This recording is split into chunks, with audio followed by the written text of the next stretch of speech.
माझ्या मिनी ब्लॉगमध्ये तुमचं सर्वांचं खूप खूप स्वागत आहे बरं का. आता गावी म्हटल्यावर लग्न कार्य असताच, त्यासाठीच आम्ही निघालो होतो आणि सिंपल अशी रेडी झाली आणि निघालो आम्ही लग्नासाठी. मुलगा येत नव्हता तर म्हटलं चल बापा तू पण चल लग्नाला.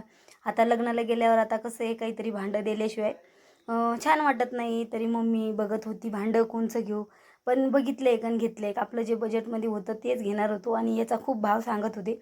त्याच्यामुळं म्हटलं चला आपल्या बजेटमध्ये घेऊया.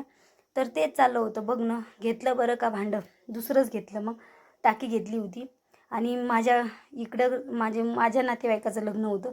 त्याच्यामुळं सगळे माझे मावशी, माम्या, काकू, जास्त करून काकूच आत्या, सगळ्या भेटलो. मस्त गप्पा वगैरे केले. आता लग्न वराड आल्याच्यानंतर मस्त सरबत वगैरे असतंय बरं का. पण आम्ही दोघ्या मायलेकीच पेत बसलो होतो. मग बाकीचे ज्यांनी ज्यांनी भेटत गेले नातेवाईक ते ते.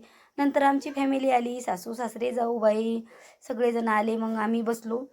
नंतर मग आता स्टेजवर चालू होती तयारी करणं.